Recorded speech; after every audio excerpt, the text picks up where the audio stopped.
heard that. Like, Guinea, text message of what? What did I? Oh yeah, tell me what I said. Eh?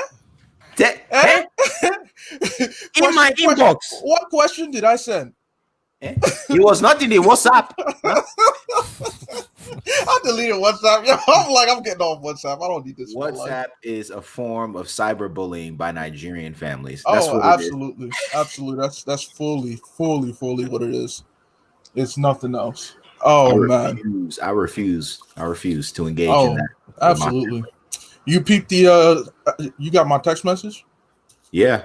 Which one? Which one? Relax. Kilo there, relax. Chai. Chai. Lord. Where is the meat? Where's the meat in this soup? No. There's no meat in this soup. That video was so hilarious because it's like they be doing that, be like, "Oh, we low on meat." Oh yeah. Tell them there's no more meat. I told you, tell them there's no more meat. You want to kill me? Why do African parents always ask the person they're being aggressive with? Do you want to kill me today? Like, hold on, wait. This is me. I'm trying to kill you. Huh? Hold on. Can we slow down a bit? Because I'm confused as to how we got to murder. I don't know how we got to that stage. How did I go from being How are you threatening me by asking if I'm threatening you? Like, how to switch up happen like that? I missed something. I missed something. Did I blank out? Did I just blank out because something happened? Oh, it was hilarious. And then as soon as she pulled out he used the dance moves. It was like, kind of. Every time. That's the African version of the two-step. Could have been in the kitchen all day preparing, and you got dressed up real good just to get ready to go. And please, mommy, come dance now. Oh no, I cannot dance. No dancing for me. No dancing for me.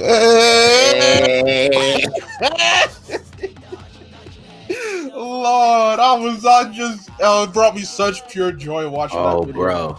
I saw that mug pop up. I had just finished putting together some sermon stuff for this week, and I was like, what this man said?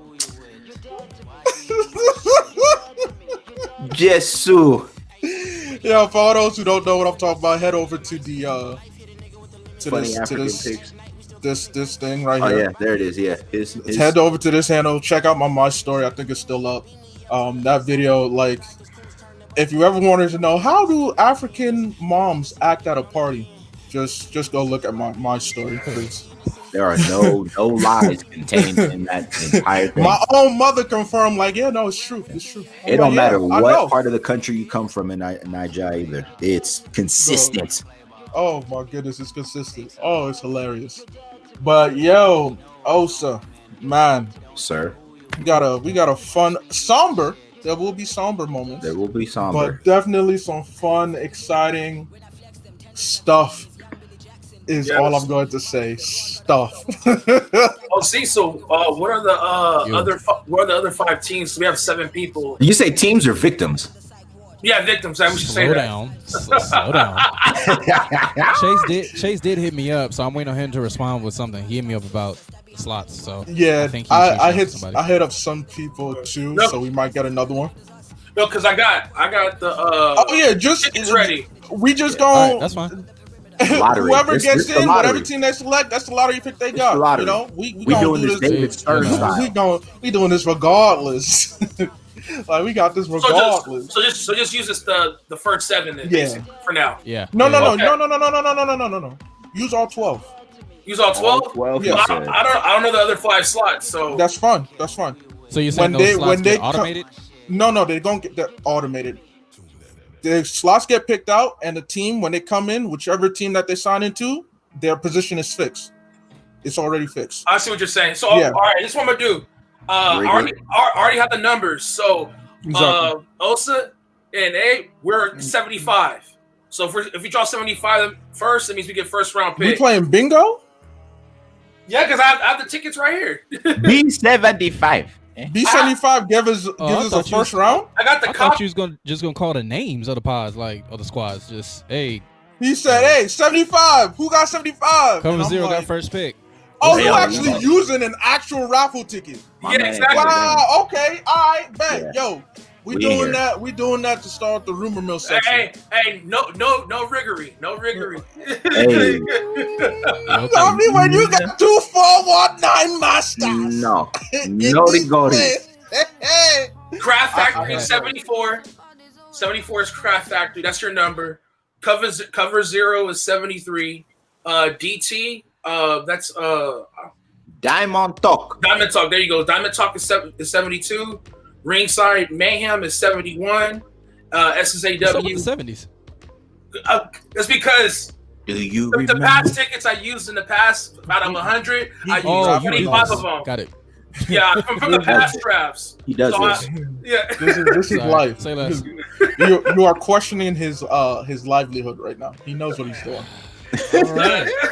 The headquarters for SSAW is 70 and Full Court Press is 69. That's what we have so far. So 69 through 75, that's what we have so far. And then the empty slots right now, they get the other numbers. Exactly. Continuing. Yeah. Okay. It's just more fair that way. Because then it's just like, hey, well, y'all not guaranteed the first top 7 pick. Your fault. Like, sucks to suck. Hey. Alright, low key, then in that case, I might want you to do it backwards. Like being, and with the 12th pick. That's cold game. I select number 72. 72, you have the 12th pick. I would do it, but it feels legit odds, though. You know what I'm saying? Yeah. Like, if it was legit odds, I would do it, but it's like right now. I'm just letting you know right now, if Cover Zero gets number 1 pick, I'm screaming fraud. It's fraud and rigged. I'm claiming that they paying somebody under the table. Hey, you know what? You know what? Honestly, this might sound crazy. I want Cover Zero to get the number 1 pick. Oh, I want it. He look said, at him. Cover Zero. Hey yo, Henry. Hey yo, Jay. Hey yo, Jordan. Hey yo, Brian. I mean Brandy. Who Brian? Brian. Who Brian? Were you thinking about what's the famous dude from the Washington football team? Brian, it don't matter for me. 1 through 12, I'm gonna get it. Woo! It don't matter. You go get it. I'm gonna get it. It don't matter. 1 through 12. Get it like the chin chin. That's my quarterback. You producer, you gonna get it too. Hey, I'm getting it. 1 through 12. I'm ready. Oh God. Y'all did you? Hey. I got strategies. I got strategies. Is this funny? No, this not funny. Is it funny? No, it's not funny. He said, I have strategies. I have directories. I could get last pick. I'ma still ace this draft. What you mean? I will say this. Spoiler alert. I will say this. The chat has been active, and we are prepared. So that being said, hey, big bro. Oh, you want to start us off? Man, we already like 10 minutes. Somebody cue my intro. Somebody cue the intro. All right.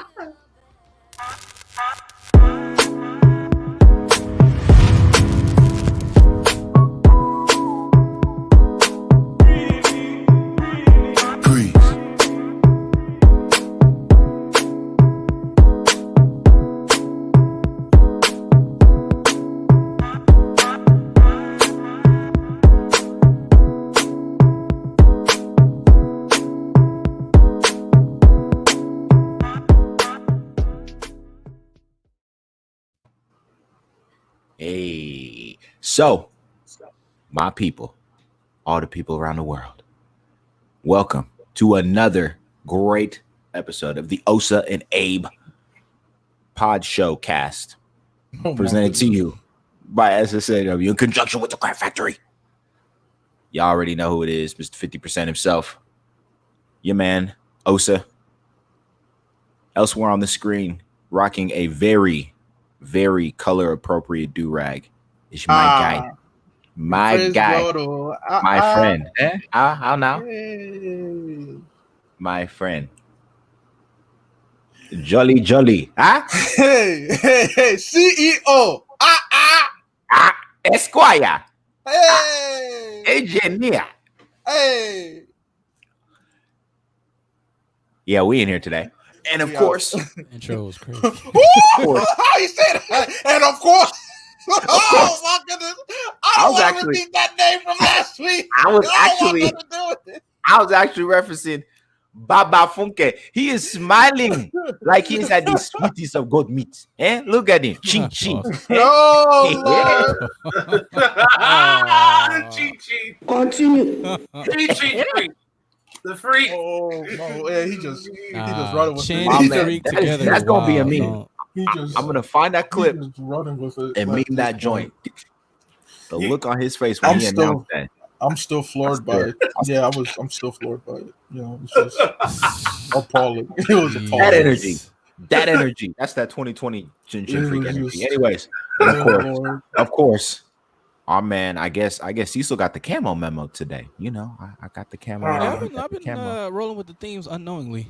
Yeah, we got that. It's been cool. We got an energy. We got a knowing going on right now amongst us. Our producer here in the building. It's all good. Gents, how are we feeling today? This has been it's been kind of a somber situation we've been sitting in these past few days. You know, how are y'all? How are y'all dealing and coping? And man, you know, like it started off sad, and when you thought it could get worse, it low-key just decided to rattle off some more sadness. But you know, for me, we all grieve differently. We all grieve the appropriate amount of time unique to us, and I'm grateful because one thing's for sure, like while I am sad at the recent losses, I am also proud that they were able to leave such a strong legacy. Regardless, they were able to leave a very positive impact. These individuals were icons. They are legends. You know, like they won't be forgotten. I mean, after each loss, what do we see? Just an outpouring of positive memories. You know, at the end of the day, that's always been one of my childhood dreams. They were like, oh, you know, what goal do you want in life? And I always said that I wanted immortality, but not like physical immortality. I want to know that when I leave this world, my name will still hold meaning. It will still have a positive impact 5, 10, 20 years after I'm gone. That's the immortality I seek. And these guys, they had it. They had it. Even despite in the case of Bozeman, he had a short movie career.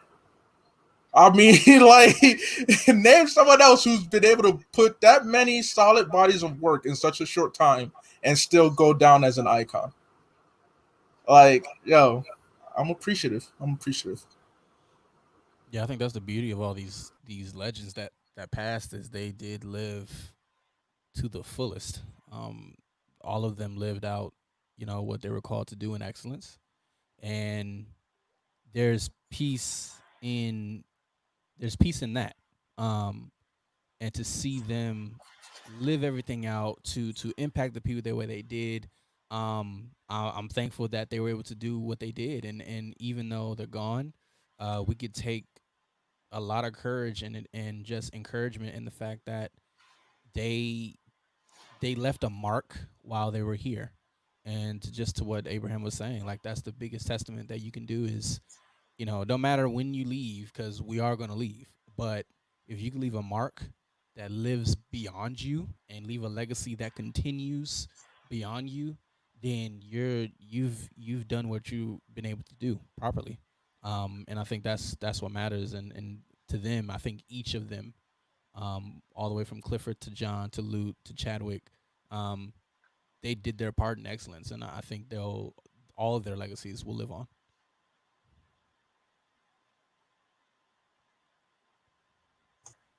Yes, indeed, man. We'll answer your question in a moment, Jordan. But Emmanuel, what else? Oh man, honestly, I know we lost 2 iconic coaches in college basketball. You guys know I'm kind of. Right. I know, yeah, it wasn't showing earlier, but yeah. So when we lost John Thompson, legendary coach from Georgetown, I grew up watching his teams, and also Coach Lute Olson, rest in peace, especially in the West Coast.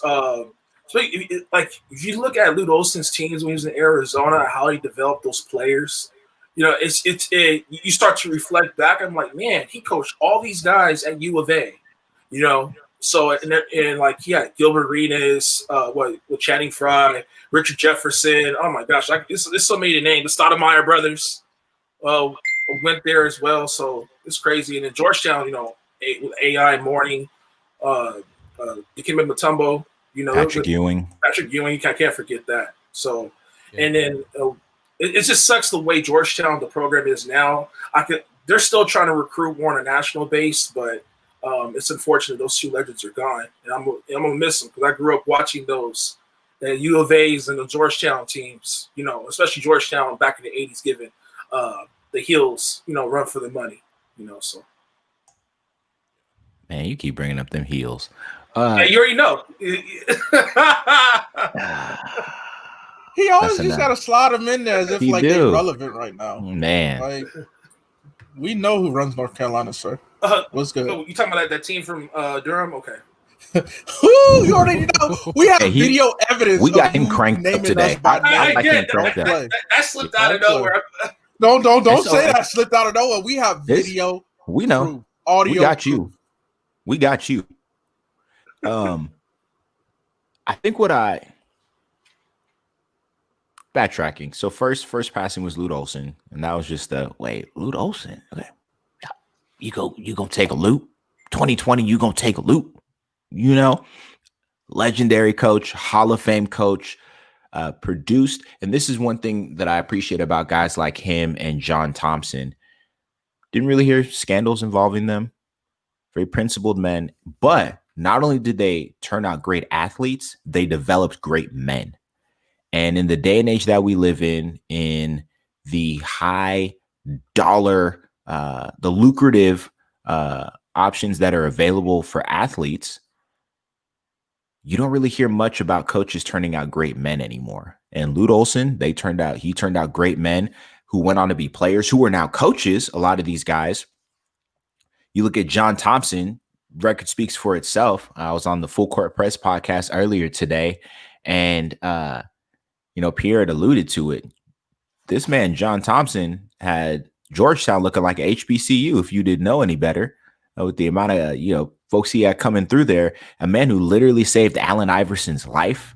Allen Iverson, a kid coming from kind of the hood in Virginia and having his troubles, and John Thompson standing up for him. I'll never forget the story. I forgot what team. I want to say it was Syracuse that they were playing. It was one of these Big East teams, and they go into play, and the fans have up these signs that are pretty derogatory and in referencing some of the things that AI's legal troubles. And John Thompson told the refs and the officials, listen, those fans need to take those signs down. Otherwise, we're not playing. Told him to take it down. The fans put the signs back up again. John Thompson said, all right, cool, bet. Walked off the court, took the team off the court. He said, they're not going to disrespect my player. They don't make them like that anymore, folks. They really don't. And so for all of I truly believe without, of course, John Thompson's intervention in AI's life, but also setting that model for AI, I don't know if AI has the grit to endure some of the stuff that he endured in the league. The league intentionally targeting him for being him and putting in a mandated dress code, the label of AI being a thug and a goon and all this other stuff, when in fact, AI is a really intelligent guy, heart of gold, heart of a champ, never won a title, but still heart of a champ. And John Thompson, we can look to as someone who helped in that process. And then, of course, let's see, we'll go Clifford Robinson. And for those of our listeners who are maybe a little bit younger and say, why are y'all even talking about Clifford Robinson? Go check out Clifford Robinson, okay? That man was the truth, okay? A sixth man's sixth man, okay? Just a stand-up player on both ends of the floor. But also, once again, someone you look at who post-NBA invested his life into being more than just an athlete, being an entrepreneur. Once again, I'm going to shout out the Full Court Press podcast. Check out the episode. Riley had a great story in regarding to meeting Clifford Robinson, okay, and the circumstances surrounding that. So Clifford Robinson, great man. And then, as we've all alluded to, Chadwick Boseman. I really thought it was a hoax. when I saw in a group chat that I'm in that he passed. I thought, oh, y'all playing around. This is 2020. Y'all playing too much. Okay, y'all playing too much. And I looked it up and I said, Dad, Chadwick too. Buddy. Chadwick. I remember watching Jackie Robinson. I watched it in theaters when it first came out. And, you know, my wife now, we were dating at the time. And, you know, you date somebody, you're not supposed to show no emotions. You know, I was over there in the movie theater with, think somebody was cutting onions or something. You know, it was not okay. Oh, man. Right? But I mean, it resonated with me watching what, because you hear the stories, and with Jackie Robinson's story is something that's only brought up, you know, at one point during the MLB season and then during Black History Month. But what Chadwick Boseman did with that performance was he injected that story into our into the forefront of our imagination as a nation and as a sports community to remember, listen, this is not just for Black History Month, 1 month out the year. This is not just for when we commemorate it during and this isn't just because we, you know, the MLB has retired that number 42. This is someone to be looked at and someone to be admired every day of the year. And here's just crazy facts as well. So he passed, what do you call it? Chadwick Boseman passed on Jackie Robinson Day. Yeah. What's acknowledged Jackie Robinson Day in the MLB. Also, the last name is Kirby, comic book artist who is responsible for developing great superheroes like Black Panther. His birthday is August 28th, which is the day that Chadwick Boseman passed. Jack Kirby, icon. Jack Kirby, there you go. Comic legend. So, I mean, you call it irony, whatever you want to call it. But even in their passing, these four individuals really served as, I think, legends. And I alluded to it a little bit last week when we were talking about Kobe, and I think it still stands. When I look at all four of these individuals, they left behind a great legacy. Legends don't just die and move on. Legends leave behind legacies. And these four individuals left behind legacies that are worth following and worth building upon. So don't just sit here and be the person who says, oh, Chadwick Boseman passed. Let's find out who the next Black Panther is. No, look at what this man already started building and take inspiration from that to build on that. Lute Olson, great example. Even in the times that we live in with all the racial tension we live in, I haven't heard a ne'er darn word from a former University of Arizona alum speaking ill of this man, Lute Olson. And these dudes are scattered all throughout everywhere in the sports world. Lute Olson trained as a white male, helped train and probably and be a father figure to some great Black males who went on to do great things in the league. Of course, John Thompson, I mean, paved the way to be for many Black coaches. The Black coaches we see in the league today, they owe that to John Thompson. That Thompson one definitely hit me hard because, like, you know, as is well known, I'm from Jersey. You know, so being from Jersey is Big East Conference. And back then, the Big East Conference was an actual conference that you had to respect when it came to basketball. And one thing you got to know is that Thompson and his family, up until Ewing came in, they ran Georgetown. Georgetown was prominent because of what Junior, who was the one that passed, managed to be able to do. So hearing that just floored me because I'm like, yo, that's an icon on the East Coast. that's like, yes, it's an icon all over the country and when it comes to college basketball, but for the East Coast, for those who love Big East basketball, that was just crazy. So, and it's even crazier too because, as you alluded to last week, Mamba Day started on Sunday. It hasn't even been a year since Mamba passed, but it was his birthday. And then, you know, 8/24 is his birthday is before 8/24 day, the iconic two numbers that he wore. And then to end off that week, we have these losses. It's just Mamba Week is forever just a powerful week of remembrance for sure. But yeah, no, like we all said, they really, really left a positive impact. They really left left their mark. And Jordan, it's just agua. It's just water and some ice, ice on the rocks, water on the rocks. The best year of water he could find, vintage. Shaken, not stirred. There it is. You got that Ram sticker on there anyways. Cecil, were you gonna say something, Cecil? Huh? Were you gonna say something? Yeah, no, I was just gonna say, like, John, I remember there was a clip. Obviously I was not born there, 84, but when he won the NCAA championship, the interviewer, excuse me, was talking to John, and he was like, Coach, how does it feel? How does it feel to be the first black? And John cut him off. Was like, no, I'm a coach that won the championship. I'm the coach that won the championship, and I think that just spoke volumes to what he was trying to do.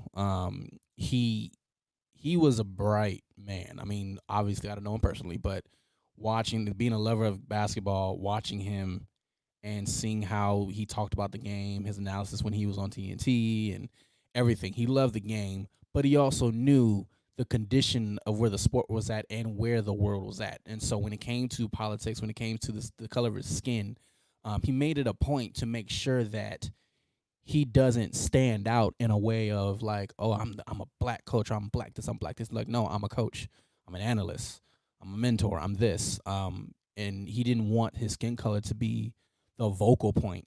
And that's what made him special. He was a father figure to many.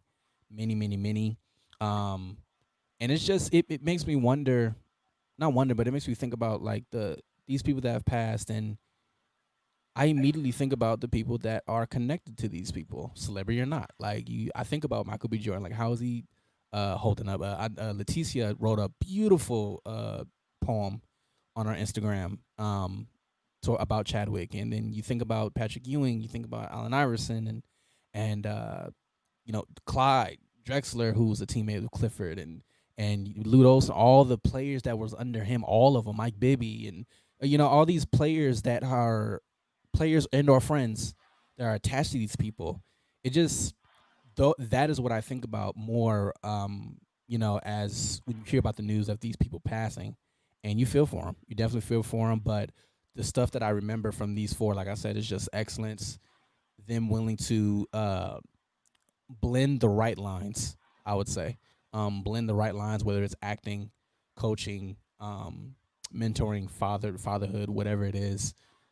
Their ability to make impact and to create a line or to blend a line where it needs to be blend was beautiful to me. So I really, really, really cherish the times that I've watched all four of them actually through our livelihood, either act, coach, be an analyst. I got a chance to see all of them, so I'm grateful for that. Listen, y'all, legends leave legacies. Yes. I hope you guys are the same. Hope listening, and whether you're listening to the replay or watching this, I hope that would be your goal. Not just to be a legend, but really to leave a legacy and leave that mark, because you don't know whose trajectory that could change. John Thompson gave us Allen Iverson, Lute Olson. We named the players, right? Chadwick Boseman, like you mentioned, Abe. This man put out 7 hits. I think the lowest grossing out of his 7 films that he did was, I want to say, the Thurgood Marshall film, which is crazy because that's the one that that's number 3 for me, because when I was in elementary school, one of our first Black History projects was to you have a tissue box, and the teacher selected our black figure to do research on, and we were supposed to put basically the empty tissue box was supposed to be like a fact box about the individual. Of course the teacher had to pick, because if you left it up to us kids, we're going to say Martin Luther King, Malcolm X, Rosa Parks, Harriet Tubman, Sojourner Truth. We're probably going to go with that one. I had no idea about who Thurgood Marshall was when I was 9-10 years old. Right. So I do that project and I learned so much about it. I'm like, yo, I love this dude. And it feels weird because I took the time out as a youngin' to do research. I felt attached to the person. I felt attached to his history and whatnot. I was like, yo, anytime I hear Thurgood Marshall, I get happy. I'm like, oh yeah, Thurgood. I remember doing research on him when I was a wee little youngin', And so to see Thurgood brought to life on screen, it was so dope. I loved it. I was like, yo, Chadwick, you are awesome. Because this was how I was introduced to Chadwick, of course, with the Black Panther role. Before the actual movie came out, it was his roles in like Civil War. And then I'm like, yo, this guy's gonna play Black Panther? Like, all right, cool. Simultaneously on Netflix, it just so happened that Message to the King was up. And I'm like, oh, Black Panther, Message to the King, let me go watch that. And I'm watching, I'm like, yo, this movie is wild. I'm like, yo! And so I fell in love with both. And then I heard about Marshall, saw that, 42, and just everything about him. 21 Bridges, it was just like, man, this guy I learned more really about third grade on movies than school. That's crazy. It's wild, isn't it? Imagine. That's true. It's crazy. Imagine. The Five Bloods was great too. This dude Chadwick just played heroes. He played like real heroes, and then gave us the true story about them. Yeah, I loved it. I love it. But as we're in, I think it's three of our, technically all four of the lost we just referenced, all had some part and parcel to play in the great game of basketball, started by one James Naismith. Folks, let's talk some hoops real quick, okay? Real quick, And I remember the high school, get the high school days. Yo, man. Real quick, Boston. Anyhow, I'm not going to talk too much. We're not going to talk too much about this this Jazz Nuggets situation. We'll talk about that later. We'll talk about that later. But what I want to talk about, pending this game, at the time of this recording, this game is going to take place in about 3 hours. We're going to see. Okay, well, actually, not in 3 hours, in about 45 minutes. So we'll talk. Right. We'll give you the benefit of the doubt. I was talking about something else, but I'll give you the benefit of the doubt. At this stage, in round 2,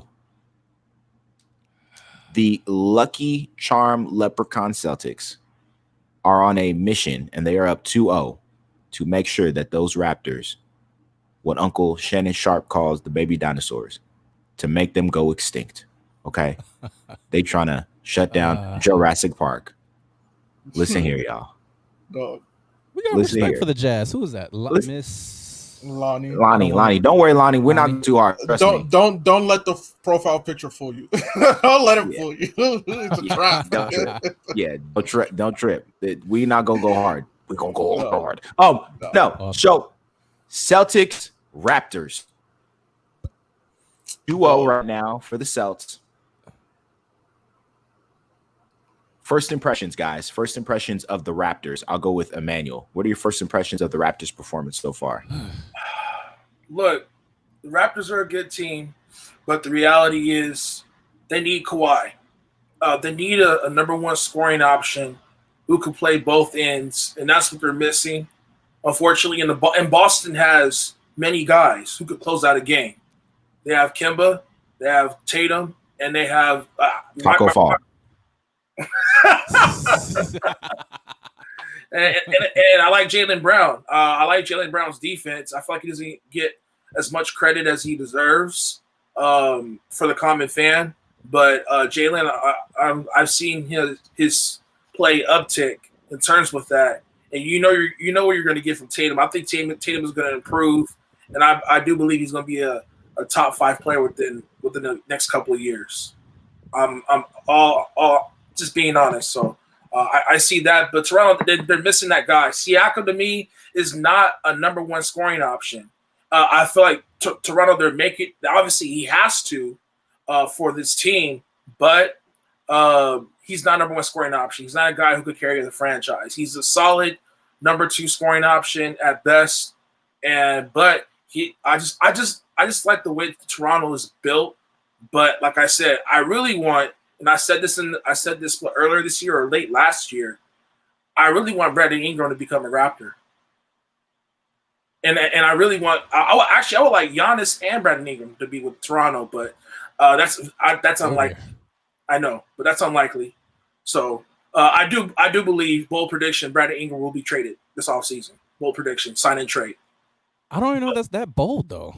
I think he I don't think he likes it as much as it looks, as far as BI. But with Toronto, they kind of look like they don't have an identity all of a sudden when they're playing Boston right now. It just the scoring, they don't really know who to go to. We know Siakam is their primary scorer, but like we all know, he's not the scorer. Exactly. You have Van Vliet who can, hey, on a good day, he'll get you 30. But what's really telling is the length of Boston versus Toronto. Van Fleet and Lowry they're on the short side. Siakam and Gasol and Ibaka really are they're long people. So when you even look at the way they defend, Boston defends, that tells a lot. That impacts the game a lot. If you have long arms and you're able to get in lanes and deflect and be active, that can do a lot in a game. So I'm looking at Boston's length. I didn't realize how long they are between Tatum and Jalen. Jalen he's a beast on defensive end. I'll be honest. He gets in the passing lanes. Smart, the flopper himself. He's he knows how to get his calls. So they look more formidable than we thought versus Toronto.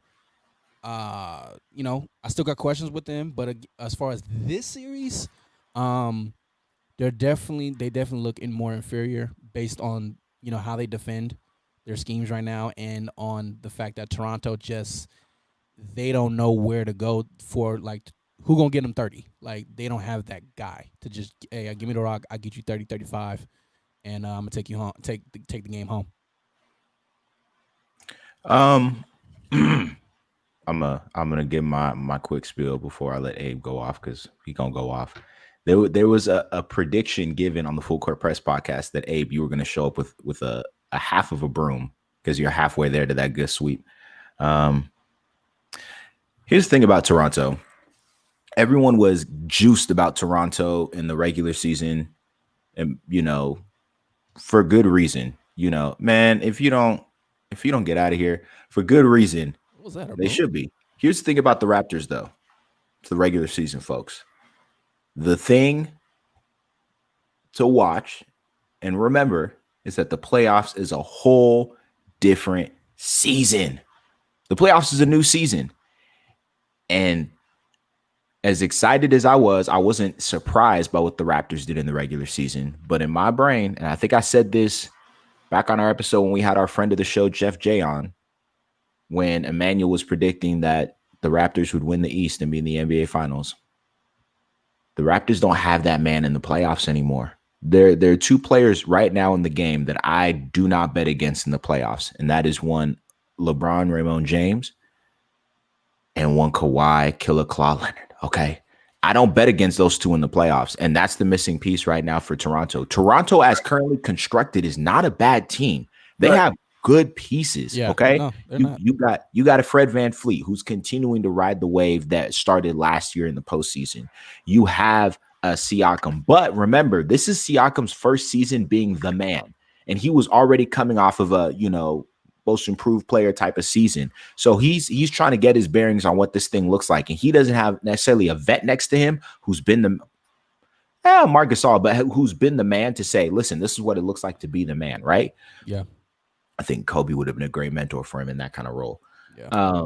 You have a Kyle Lowry, who I've never been a fan of and will continue to not be a fan of. Okay. Really? I've never been a fan of Kyle Lowry. Honestly, me neither until maybe 2 years ago. No. Interesting. No. The only Lowry I like in my life is that season song. Okay. That's it. That's it. And then let's not forget OG Anunoby was injured most of last year. True. He's a great solid wing. Okay. And then, of course, off the bench, you can't forget about guys like Norman Powell. Can't forget about their bigs, Marc Gasol and Serge Ibaka. Like, they've got great pieces. They just need that one central piece. Listen, my friend Masai Ujiri, my brother. Listen, you've done it once. I believe you can do it again.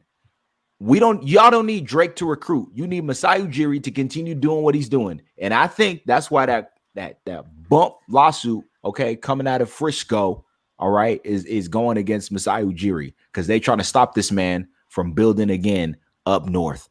Either way, I said 6 to be safe, but I think it's going to be a gentleman's sweep.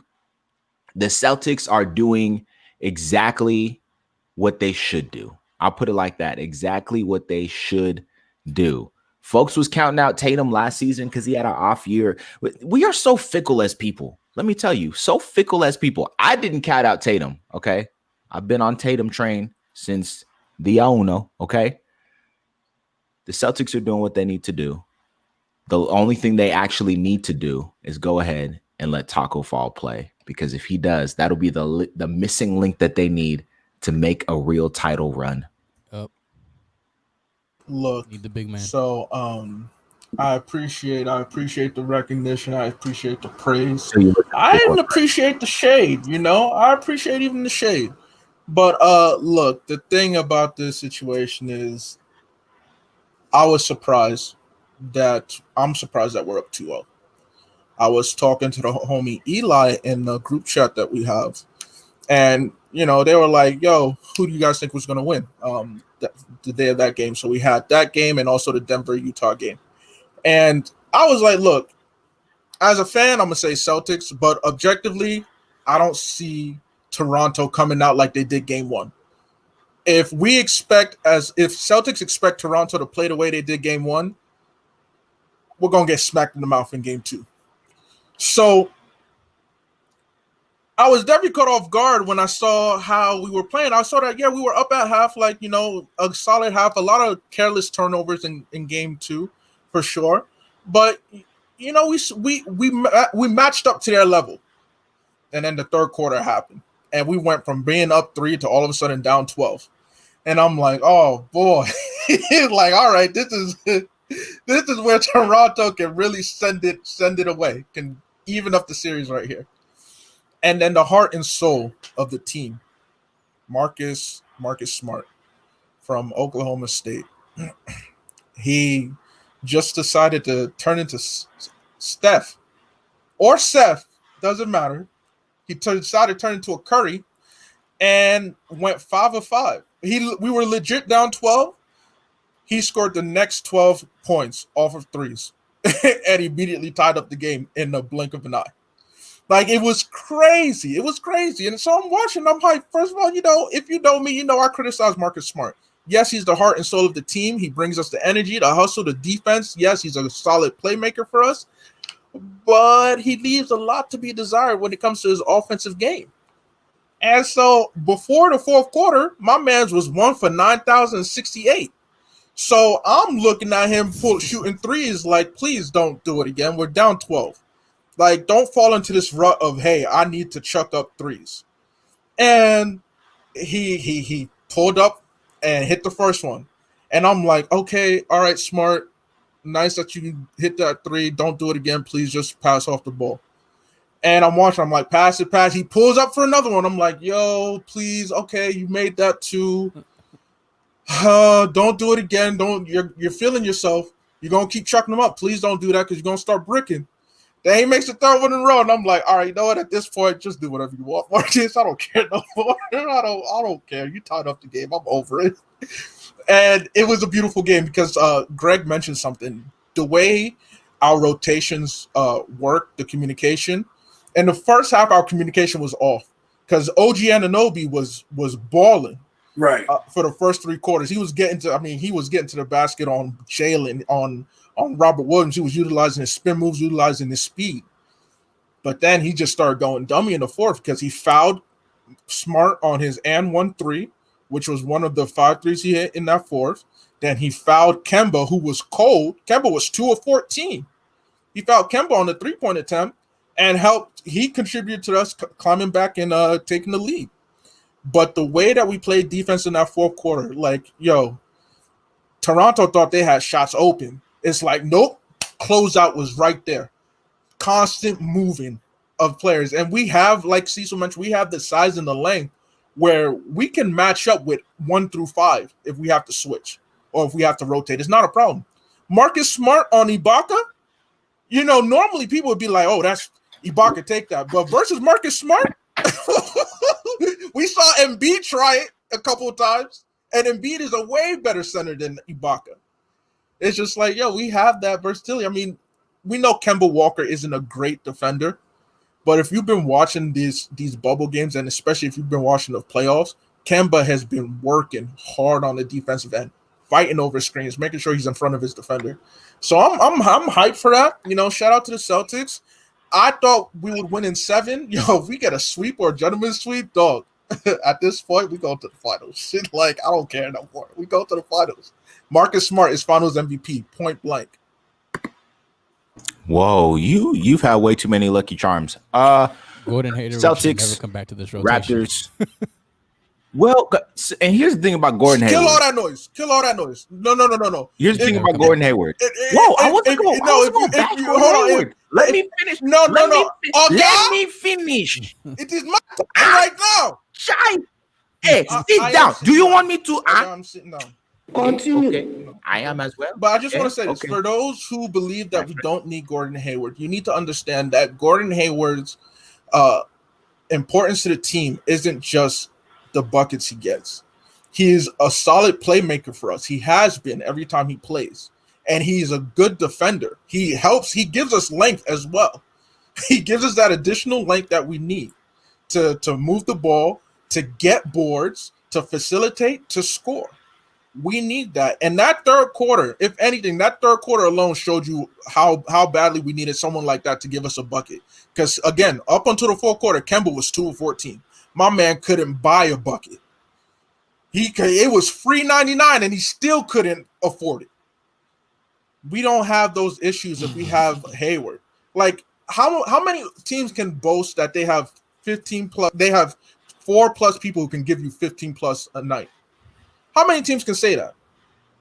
Not many in the league. Miami can't. Miami only has 2 or 3 people that average 15 plus. The Lakers only have 2 people. Damn, man. The Mavericks only have 2 people.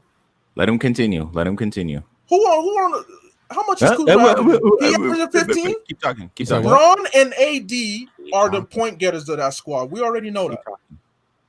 Okay. Not many teams can boast having that much depth and that much offensive depth in the league. There are teams that have better overall star power because, again, AD LeBron combo, like what more can you ask? Russ Harden, that's firepower out the wazoo, but ours is more spread out. That's all I'm saying. Anyway, about your Gordon Hayward. Robbie doesn't like what you're talking. I wasn't even gonna bash Gordon Hayward. See? No, I know you weren't. This was more to Cecil's comment saying no. It was like, no, I had to interject. I still say like they played better without him. Hey. You don't watch Celtics games then. It's like they don't. They play way better. Here. I think it's a two-sided coin with Gordon Hayward. I think the thing that derailed Gordon Hayward, and this is why people, to Robbie's point, talking about team chemistry, this is why I think people feel a type of way about Gordon Hayward. Let's not forget, Gordon Hayward's first game with the Celtics has a season-ending injury, essentially, right?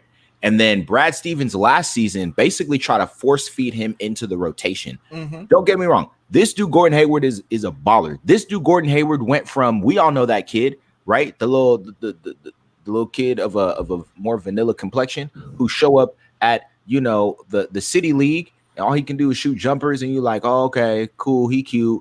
But this dude Gordon Hayward in 2 or 3 seasons transformed himself into an all-around hooper, Mr. Steal Your Girl. Like he hit the weight room, he improved his game, he's able to score at all 3 levels, doing his thing. And then he left Utah. Okay, and which I think was not smart. Okay. He shouldn't have left Utah. But what he brings to the table for Boston is definitely something needed. I think it's a good veteran glue piece as well for them. I think Brad Stevens needs to just figure out a better way to incorporate him into the team instead of force feeding, which I think he's done a better job of this season. This season, absolutely. He's done Agreed. You got to understand, last season, first of all, no one should ever talk to me about team chemistry because that's what makes the Celtics run. Ooh. It's all about team chemistry. We don't do well if it's just one guy. We've never had that mindset. Team chemistry is vital. And here's the thing. Last season, team chemistry was so off kilter. Agreed. We had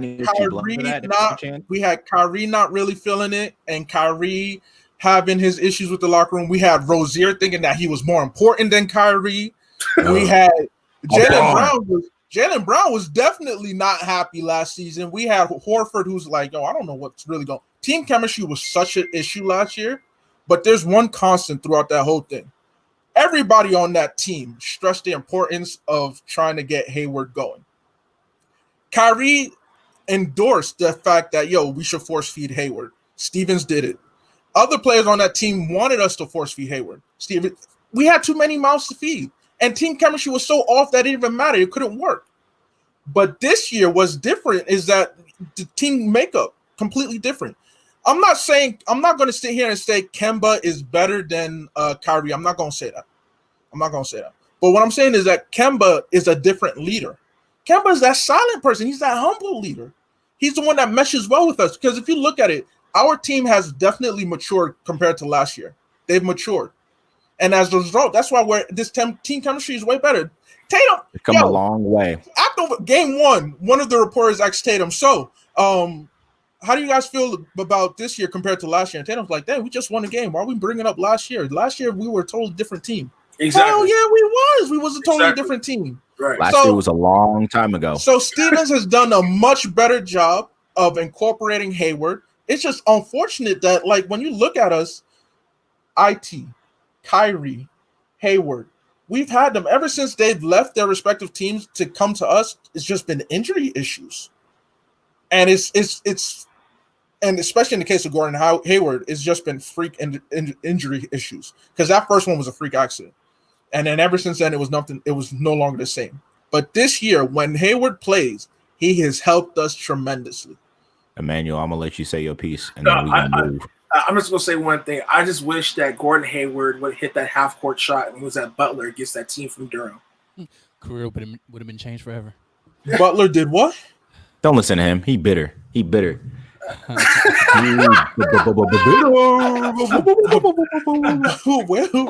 sir. Bitter leaf soup is what you are eating. Yeah, right? That's what. Bitter leaf. So, what do we have this series going? Gentleman sweep. I got a gentleman sweep. What do you got? Gentleman sweep. I got 6. So I feel so uncomfortable saying the sweep or. I want you to say. I want you to say it. Go ahead, say it. I'm still thinking 7 because I still believe this Toronto. That's what I like about the second round of the Eastern Conference playoffs. Mm-hmm. These teams boast depth, and they're all very similar to each other in terms of chemistry and how they play the game. Mm-hmm. With various differences, of course. No team has a Giannis, no team has a Butler, no team has a Tatum, no team has the overall cohesiveness of a Toronto. And I feel like Toronto is probably the deepest team out of the 4. But I'm not convinced that Toronto is getting swept. Something kid is telling me don't buy into a sweep because you got 7. Okay, you got 7. I still got 7. Got 7. You got 7. So we got 5s and a 7. A 7 from the man who I think you're just afraid of jinxing your team. That's what it is. That's also part of it. I'm not about to briefly. Let's briefly touch on the Game 7 matchup that just happened yesterday. Yes. Jazz and Nuggets. We're not going to go too far in depth. Like I said, the full court press crew, they knocked it out the park today with that. But my question is this, okay? We saw an all-time great duel between 2 young guns who are going to be in this league for a minute, barring some kind of injury, knock on wood. Jamal Murray, Donovan Mitchell. Who do you guys see as having the higher upside and having the better career in the long term? Oh, he said he didn't even hesitate. Donovan. After this series, Donovan for sure. And not because of what happened in the series. I think this heartbreak will change the trajectory of how he develops for the rest of his career. They just offered, or they're going to offer him extension. Right. So he's going to get paid. But I think aside from money, the fact that he felt this, like his first real heartbreak in the playoffs like this, going 7 games, losing a series down, you up 3-1 and you lose the series. Yeah, this he's for sure. But Jamal Murray's gonna be right there. I'm not discrediting him at all. He's not gonna just fall off like that. But when it comes to just to answer your question directly, Donovan easily for me. This is fuel. Jamal Murray also has that swag in that game. I think the difference is coaches. When you look at Snyder, he has more of a grind, more of a grit, and I think he'll also fuel Donovan. Where you look at Malone, to me, he doesn't have that grit to push Jamal like a Snyder would with Donovan right now. At least in the time they have this job right now. So Donovan for me. Well, the difference, hold on real quick. The difference between the two coaches, though, is Mike Malone is a legacy coach. Like his dad was a coach in the league, pretty well known, Brendan Malone. But Quinn Snyder, didn't Quinn Snyder play college ball somewhere?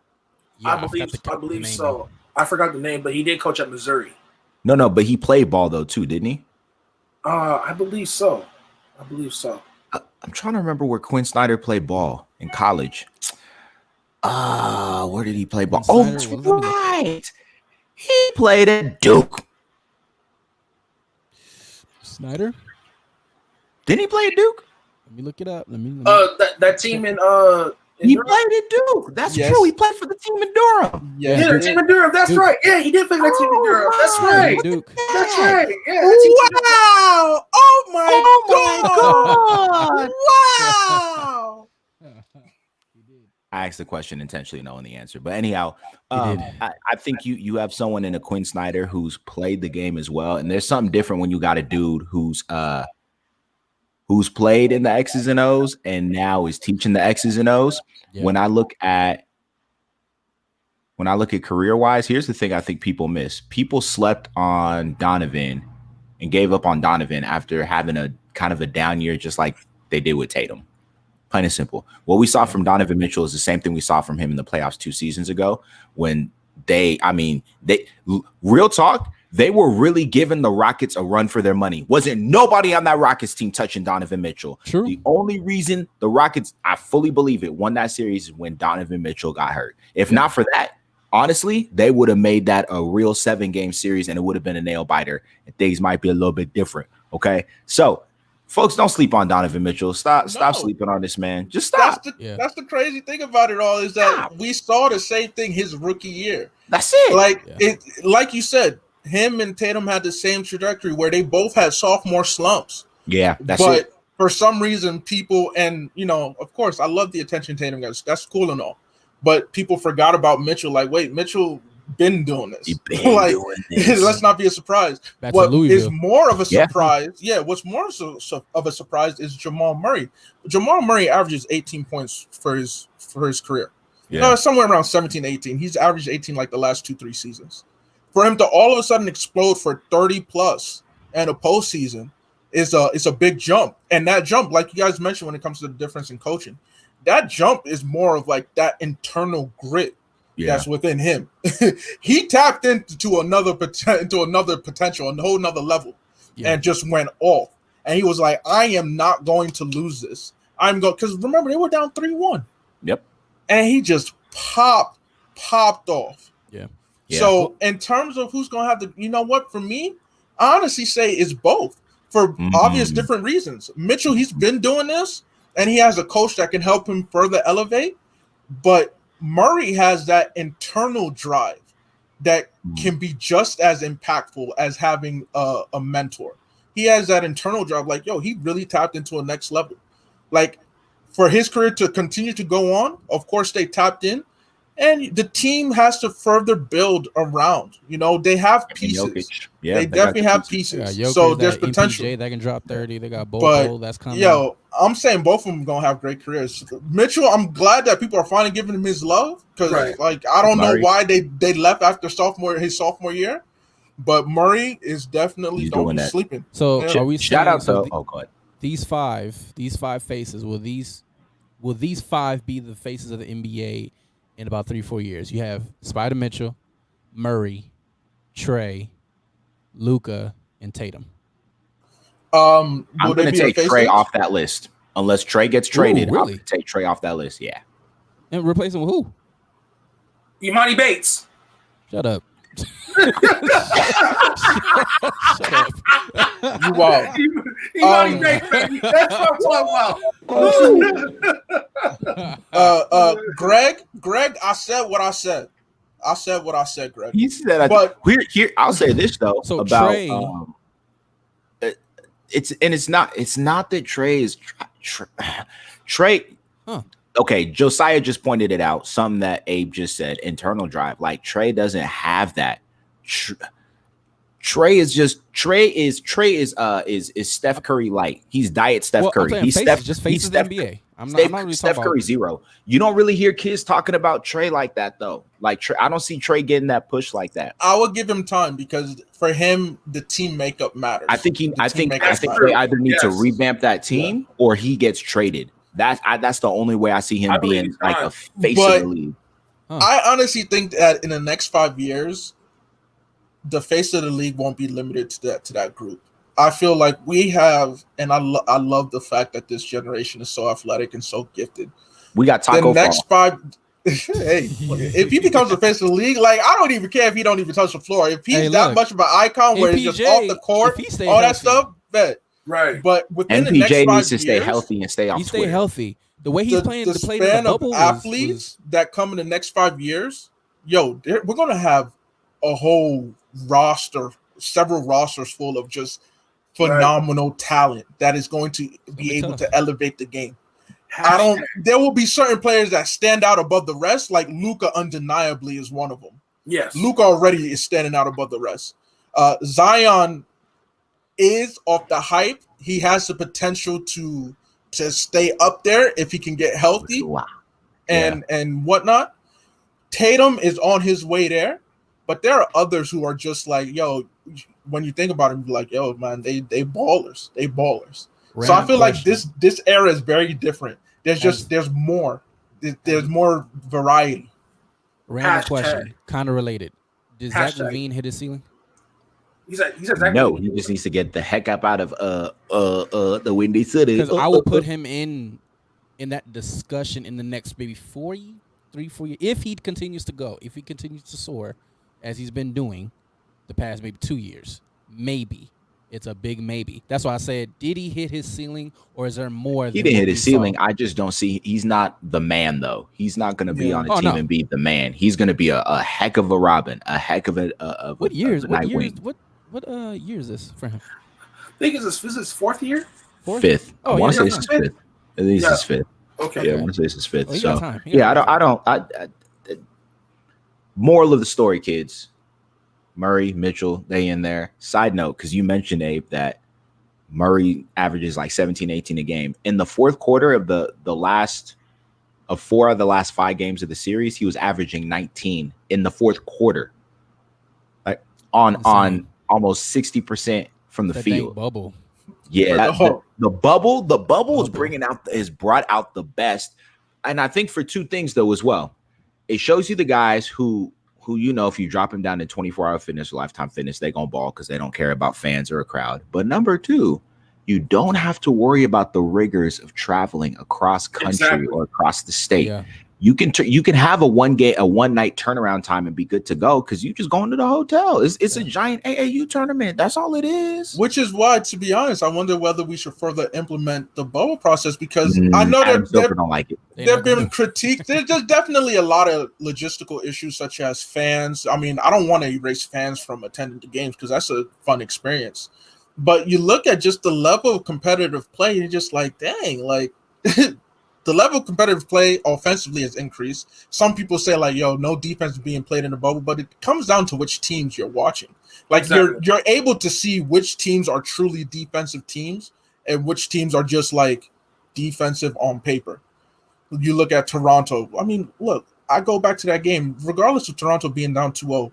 You see how active they are with their hands? I don't care how short Lowry and Van Vliet are. They are so active on the court, flying around, hands just always interrupting. The amount of steals that Van Vliet has had in the past 2 games, like, which teams are really about defense and which teams aren't. So I appreciate the level of competitiveness.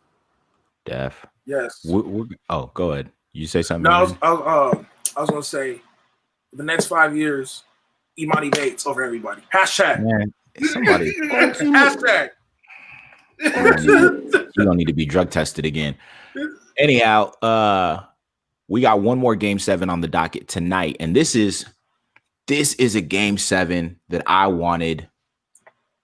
I don't know if I said it even on the show earlier in when the NBA schedule was announced, or maybe I said it on Full Court Press in the early days of Full Court Press, But the storyline behind this right here, you got the trade that went down in the offseason.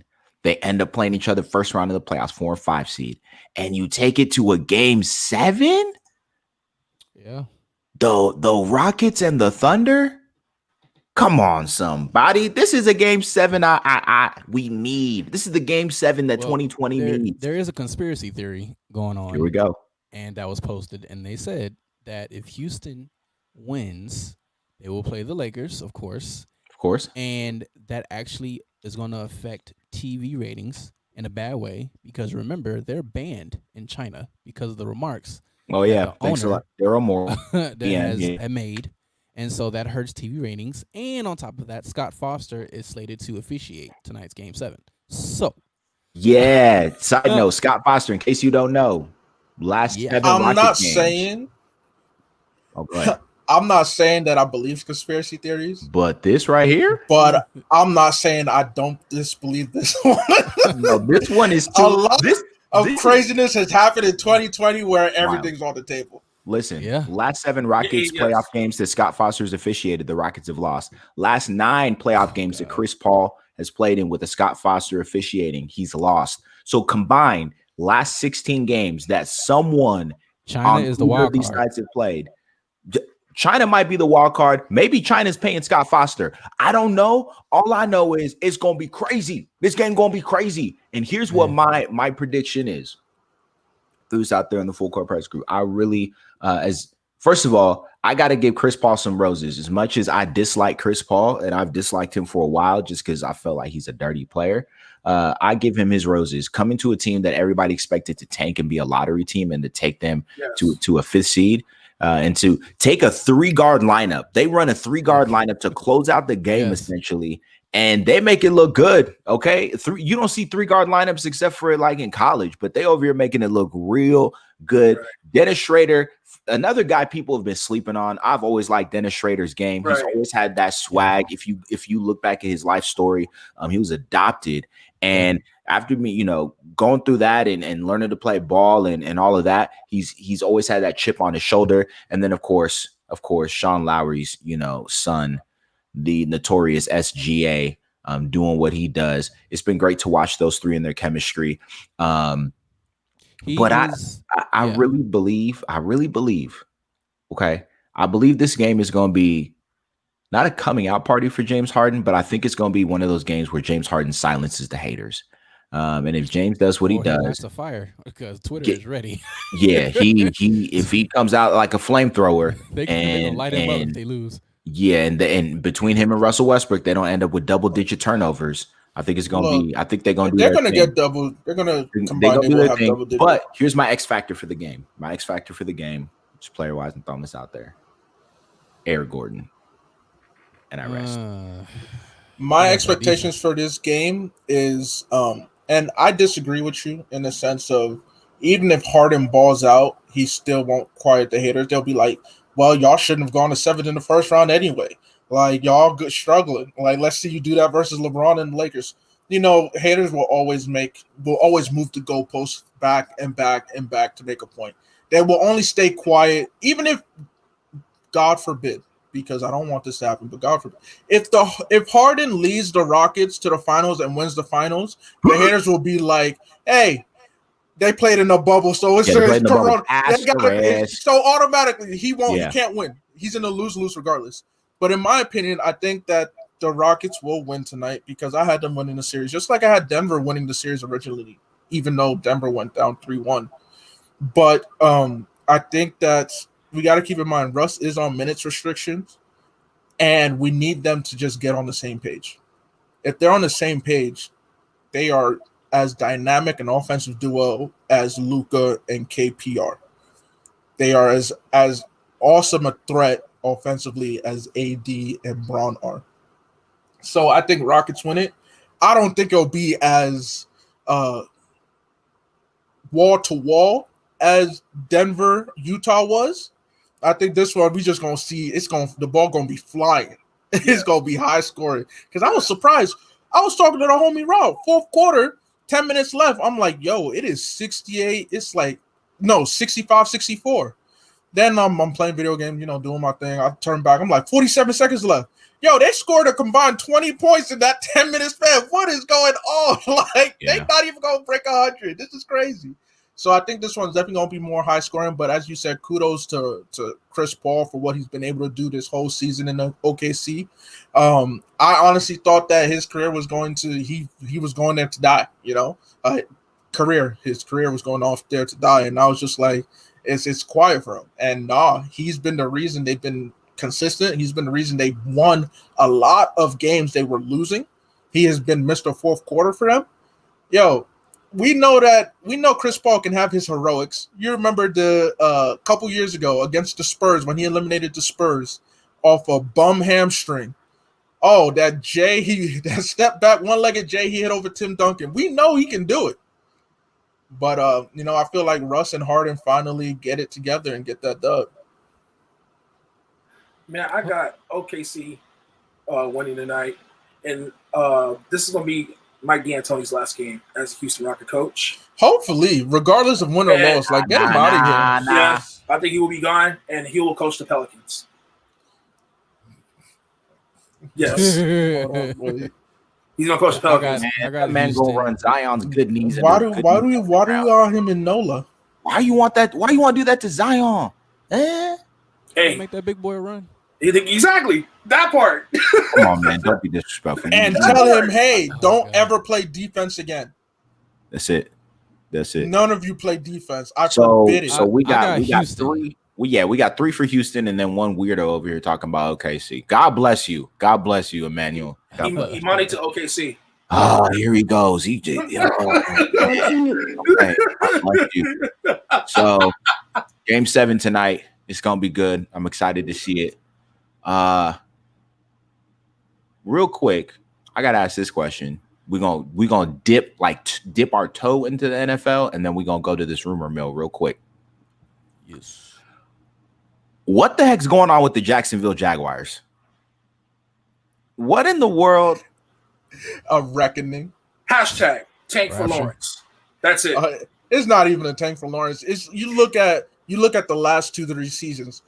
Remember the Jacksonville team that lost to Pittsburgh in the playoffs? Yeah. How solid that Jacksonville defense was that entire regular season. Ain't nobody there no more. All the stars are gone. Nobody. And the craziest thing, all the stars are gone, and they're relieved. They're happy. They're ecstatic. They've been wanting out for a while. Dog, what does that tell you? We already knew that they had issues. Hence why they fired Tom Coughlin, because apparently Tom Coughlin was one of them, but he wasn't the sole perpetrator of the issues. It's more of a Jacksonville culture thing. Right. So to me, it's just like, yo, Jacksonville, you are not a desired destination at all. Y'all don't know what y'all doing. Look at the amount of potential y'all wasted because organization couldn't get on the same page with the players. No one who has left Jacksonville and been like, you know what, I miss being on that team. I wish that team luck. No, it's like, yo, to the city of Jacksonville, I love y'all. To the team, my homies that are still there, and I feel sorry for you. Catch on the flip side is the grass is definitely greener on the other side. I'm out. Like, yo, it's ridiculous. Jacksonville, Duval, y'all need to get y'all thing together. Y'all team is atrocious. Oh, it's bad. Well, it's official that the Patriots are interested in Fournette. Yeah. I mean, the Patriots trying to add their 1,000th running back. Okay? Son, the Patriots are about to get Cam Newton and Leonard Fournette for free. They didn't have to give up anything. For free. Free. I don't want to hear anybody complain about the Patriots anymore when we're letting them get stuff for free. No more. No one is stopping them from making these moves. I don't want to hear conspiracies. I don't want to hear nothing. Oh, man, Bill Belichick, even no. Y'all out here giving you. Think about the players that have just passed through the Patriots over the past couple seasons. You know, they ended up with a Cam Newton. They had AB. Okay, you getting Leonard Fournette. Like even though they didn't win it all with Randy Moss, the fact that we still let him get Randy Moss, come on, man. Like, I don't want to hear no more conspiracy. I don't care anymore. Nothing. No one is stopping them from making moves. Yes, Greg, that was for the low. They got him for the Bro, low. I feel like it's like it's like when I go to a thrift store. Okay, I be coming up at thrift stores. Listen, y'all, I be coming up. Okay, that's what it feels like. I feel like the Patriots out here thrifting. They thrifting for players and getting stuff on the low. And they maximize on draft picks and compensation picks so they can build depth on their roster. This is a continued folks, y'all need to give Bill Belichick his roses as an exec, okay? Not as a coach, not just as a coach, but seriously as an exec. This man is getting it done, and it's frustrating me.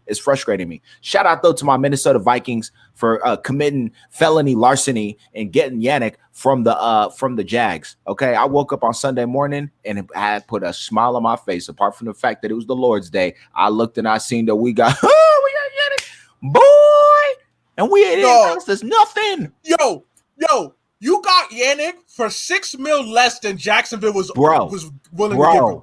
Come on, man. That tells you how much these players wanted out of Jacksonville. Listen, he left $6 million on the table. He's like, I don't want it. It's not worth it. I don't want it. After that back and forth he had with the owner's son, with Tony Khan, I was like, yeah, this man, he wants out by any means necessary. He was on his Malcolm X by any means necessary. Get me out of here. I mean, look, we give Bill O'Brien crap for shipping off Hopkins for free, of course, but that whole organization, Jacksonville, like we need to put them under a microscope and give them that same energy, because that's ridiculous. The cons are getting the same energy from us. Manuel, what's good? Trevor Lawrence over everybody. Man, okay. Go to the rumor mill. I'm going. What's poppin'? Brand new whip, just hopped in. I got options. I can pass that bitch like Stockton. Just joshing. I'ma spend this holiday locked in. My body got rid of them toxins. Sports in the top 10.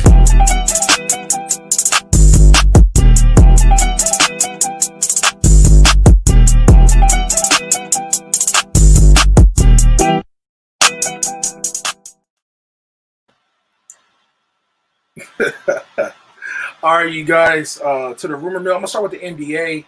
All the time. We're gonna start with the NBA. I don't know if you guys know, Greg Popovich, he put his mansion on for sale over in San Antonio. Oh, he gone. And I believe he's gonna coach the Nets. He's just gonna leave 100 years with the Spurs like that.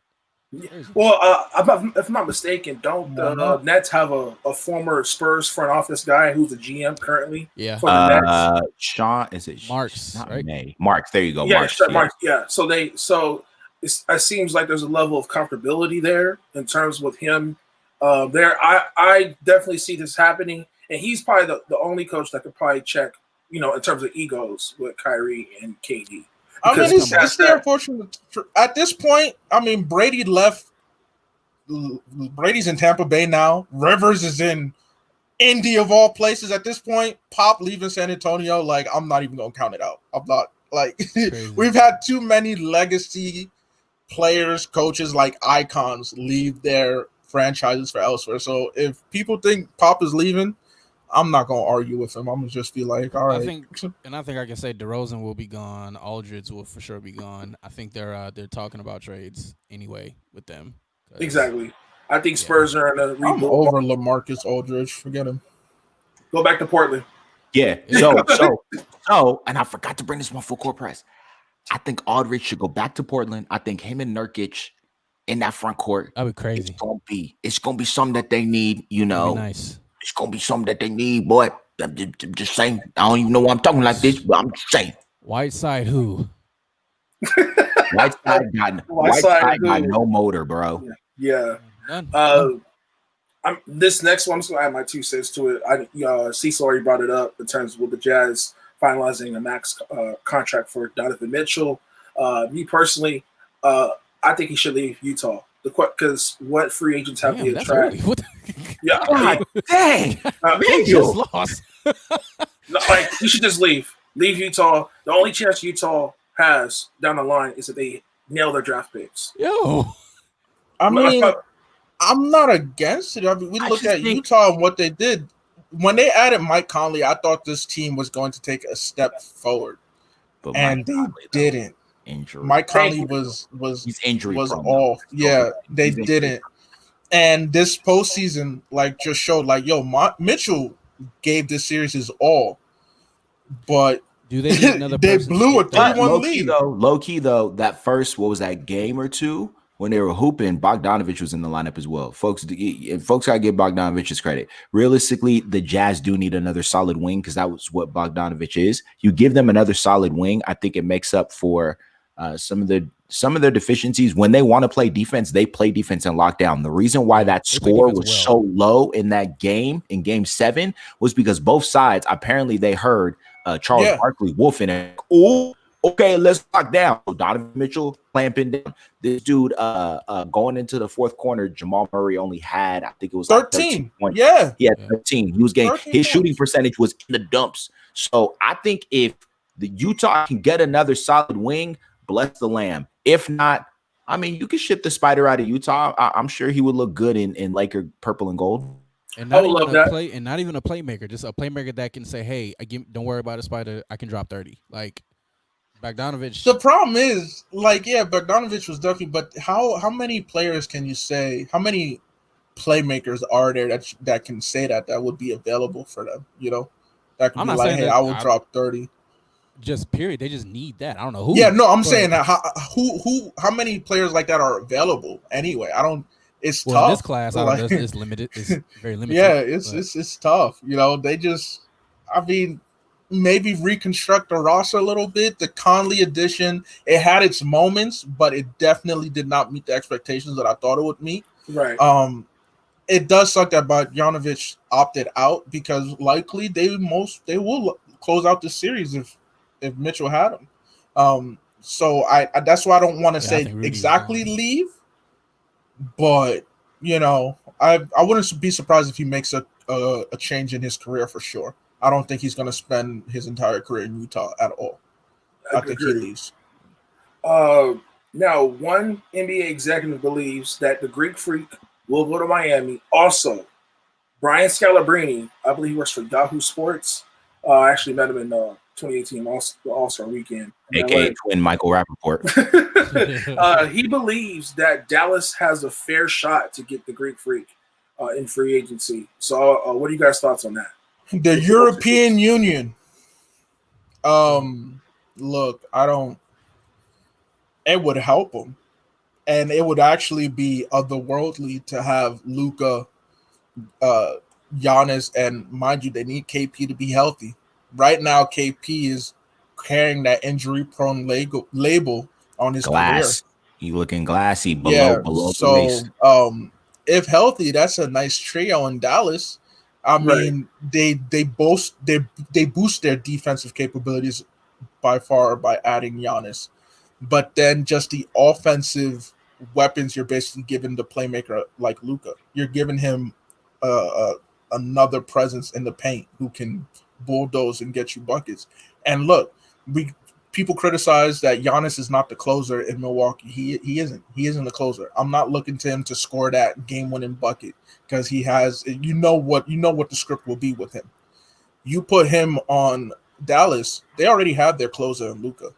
Well, Luka is going to be their closer. He's going to keep developing as their closer. That takes a lot of pressure off Giannis. Because you bring that attention to Luka, hey, Giannis will be open to take 2 steps from the 3-point line all the way to the hoop. It'll work. I don't know if it happens, though, because it just seems so... Right. Like, it seems dirty to me. With the type of game Giannis has, he needs a point guard, so Dallas would be the sensible destination.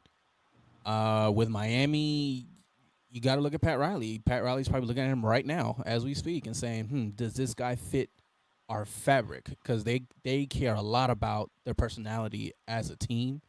And you got to look at does Giannis fit that tough, competitive, team play type style that they have versus Dallas. They got a point guard, and that's what Giannis needs. In Milwaukee, I think that's the weak spot that Milwaukee just the way their offense is set up, they don't really have that point guard that can direct traffic in that sense. So I don't see him really going anywhere, honestly. But if there was a team, I would probably see him in Dallas.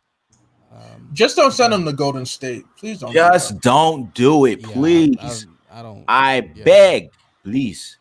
If I feel if they don't win a title this year, I think he leaves. I think he's that. Oh, this would be devastating. I think he gonna dribble and bounce, and he gonna take. It's done because they not winning the finals. They are not winning the finals. Well, Milwaukee's not making it to the finals. I mean, not when he giving up as defensive player of the year, getting a 40-piece drop. All right. First of all, let us address that. Let's address it from a. Let's address it. Jimmy did not drop 40 on Bingo Giannis's head because just like Giannis Kobe didn't drop 81 on Jalen Rose. Giannis didn't. The question about defense player of the year is like, yo, Giannis, why didn't you take that assignment? And mind you, I get it. People are saying, some people will say that that's not how the team plays their defense. He's more of a weak side defender offering help defense, et cetera, et cetera. I get that. It's only been one game. Yes, I get that. But Jimmy is not the player to drop 40. You're not looking for him to drop 40. That's not really his main game. He's a very talented Swiss Army knife who can give you defense. He can give you buckets. But if you're expecting Jimmy to drop 40 for you, I would call you crazy. He did it. So, look, game 2, this can't happen again.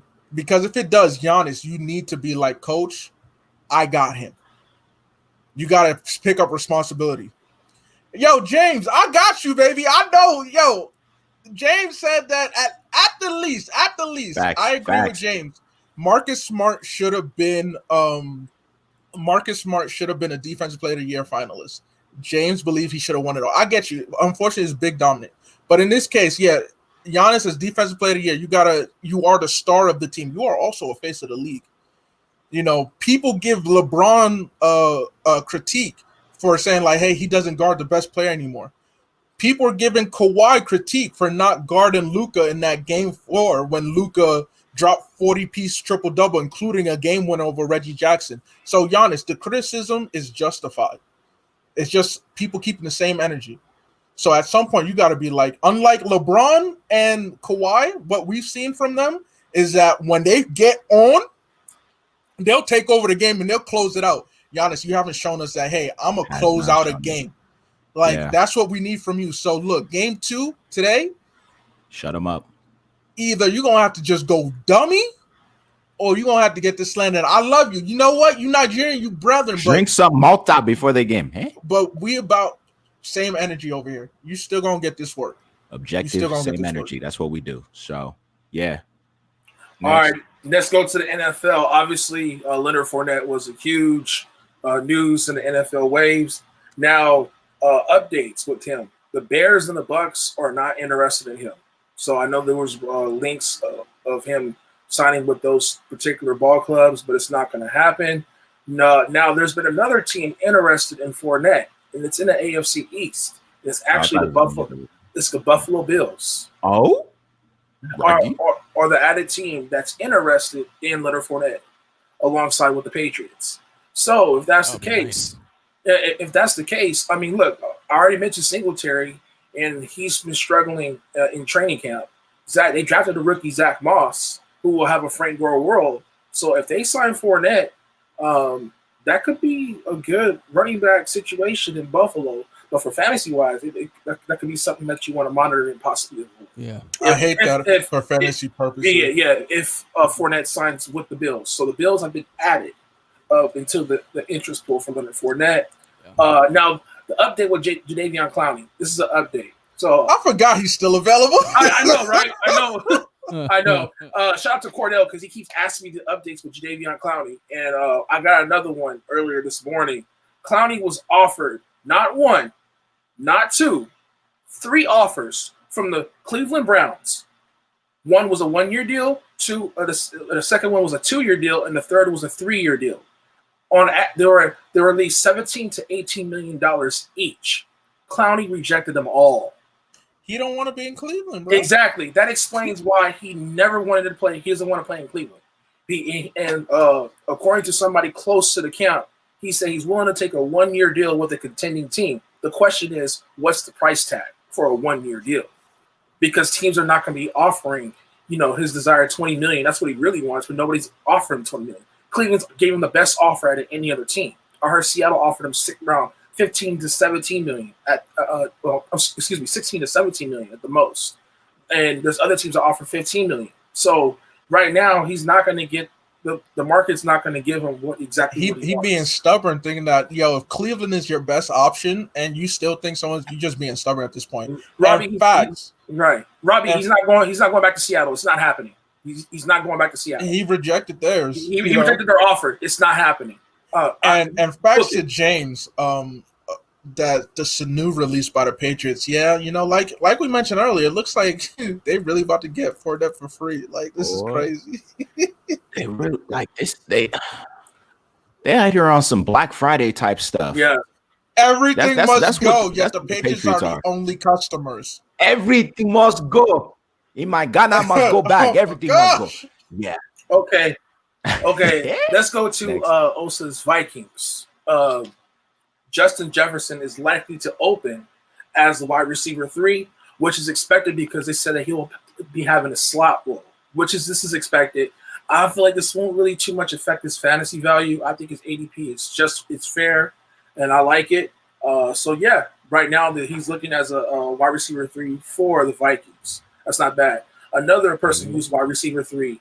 Let's go back to the Cleveland Browns. Rashard Higgins is looking like the wide receiver 3 behind Odell and Landry as the receiving core there. So Rashard Higgins is the guy.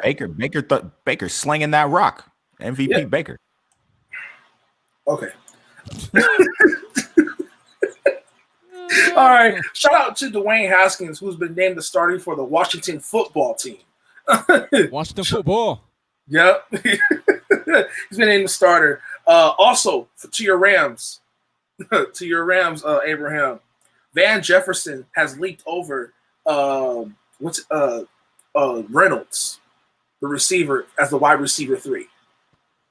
Which for me makes me happy because Reynolds did give us solid production when we needed to call upon him. So if our rook is doing better than that, then hey, I'm happy. I'm happy. Okay, now you guys, this is the first annual. The inaugural fantasy football. James G, you trying to get in on this fantasy football league? We still got a couple slots open, baby. A couple open slots for Lambs led to slaughter. Hey, you wanna carry over that championship belt over to this side too? Come on, James. Come on, James. Let's see what you're good with. Let's see what you're working with, baby. Okay, first pick. Talk about it. Number who? The debut of the fantasy football. Number who? Buying is $50. We don't play around here. No Curtis Jackson. Full PPR. The first pick goes to full court press. Ooh. Number 69. It has the number 1 overall pick. Yes. First pick is full court press. What? Wow. Riley over it. Listen, Riley. You may not have a basketball team. Wow. You got the first ever. They got the expansion pick. I'm sick, dog. All right, we got James. James is in it. James is in it. Okay. We got another edition, James G. We'll send you information shortly. Hit me up so I can put you in the graphic and stuff. Send you the materials. Dog, Jay, I'm more than sick to how full court press get first pick, yo. Get out of here, yo. It's crazy. Just like how that happened. First pick. All right, second. Who's next?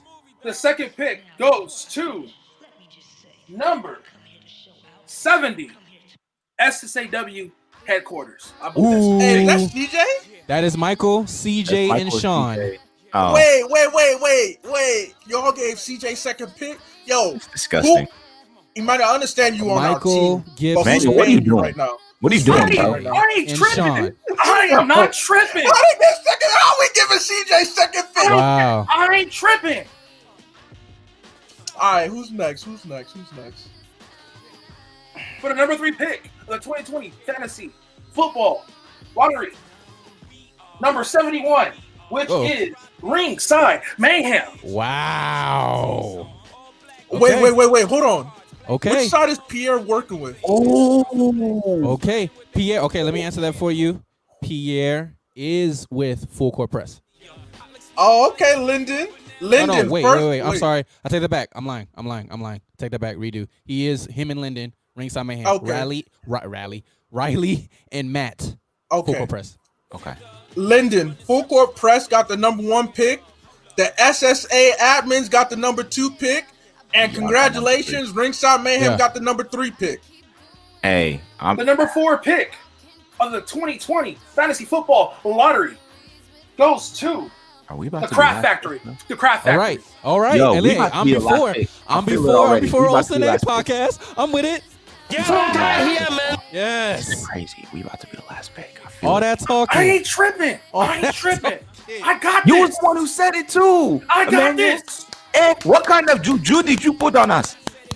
Dog, I at least want a top 5 pick. The number 5 pick. The number 5 pick goes to for the 2020 fantasy football lottery. I'm leaving. Shouts out to Jordan. Jay. Cover 0. Has the number 5 pick.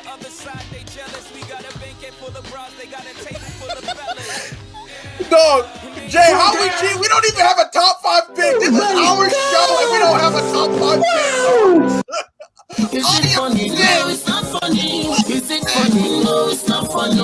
Is it funny? No, it's not funny. No, it's not funny. Show, we ain't even got a top 5 pick. What is this? The number 6 pick in the fantasy football draft lottery goes to number 67, which is not available. No.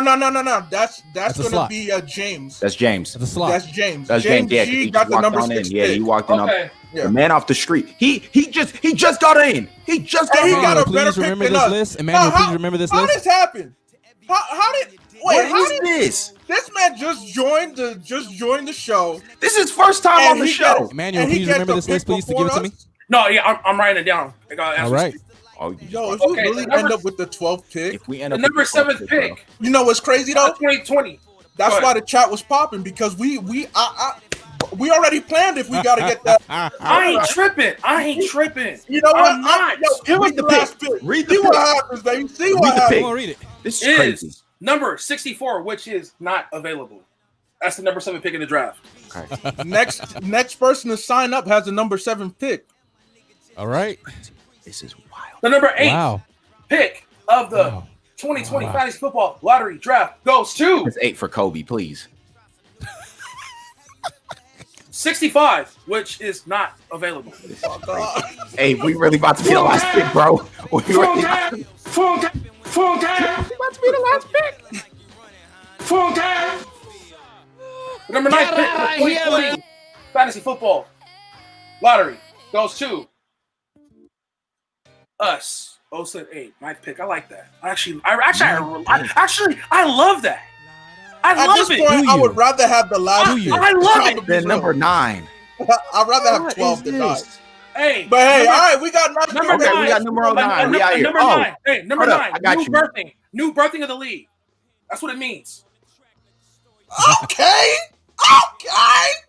Let's go. Number 10 goes to number 72, which is Diamond Talk. Wow, Diamond Talk. Daniel. Y'all see that? That's the pick right there. That's the pick right there. New birthday 9. New birthday. We do this for the 9. We do this for the 9. 909951. That's what we're doing it for. Yeah. The number 11th pick goes to number 66, which is not available. Which is basically available, but that's 11th pick. And so the last pick. The last pick is what 68. Oh, now CJ want to pop up. But that's not available. Well, it's still available. So all right. Yo, CJ so we must have heard his CJ 4 more slots. Name, bro.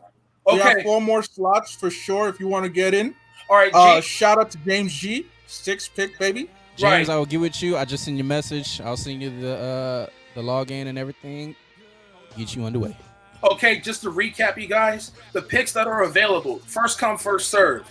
Number 64, which is the 7th pick, is available. The 8th pick, the 11th pick, and the 12th pick. Those picks are available currently. The recap: number 1 is Full Court Press. Number 2, SSAW Headquarters. Number 3, Ringside Mayhem. Number 4, Craft Factory. 5, Cover Zero. Number 6 is James G. Number 7 is the available pick. So basically the last one, we had the last one that's active, which is number 9, which I'm cool with. I'm gonna leave it at that. Just recap. What happened? Well, we doing this for the 9. We're gonna do this for the 9. You know what? As a matter of fact, that's it. That's gonna be our theme. That's our mantra for this season. Okay, we doing it for the 9, bro. I'll be real. I was shocked that we didn't get a top 5. I was shocked. I'm not. But here's the thing.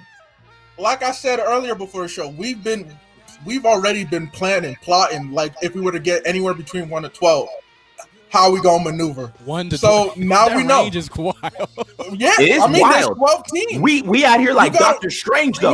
We out here like Doctor Strange. We in the end game. We in the end game. That's what we on. We seen every possibility. 1 to 12. Where we at? All of it. You know what? We good, baby. We good. Y'all still gonna be big. Meanwhile, Mike Gibson is going off talking about we doing this over. It got to be randomized. What? Gibson is upset he got the number 2 pick. Gibson. Headquarters got what pick? Number 2. Number 3. Oh, they got 2. You got 2. Yeah, Gibson, go. What is Gibson complaining about? He don't know what he's complaining about. You got number 2. Wait, what pick did the Bears have when they took Trubisky? What? Continue.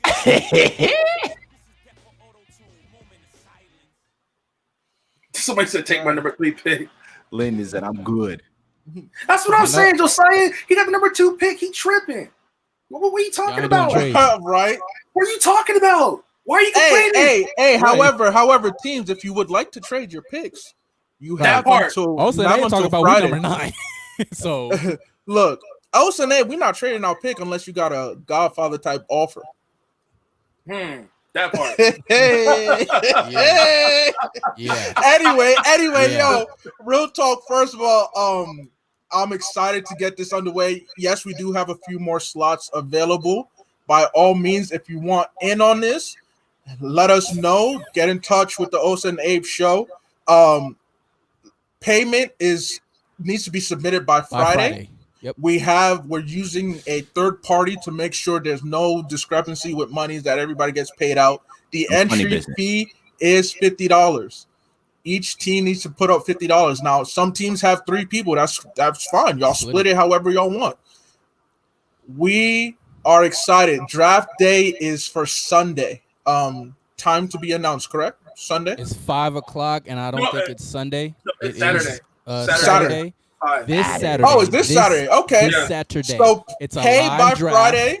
Yes, we're doing a live drop via Zoom.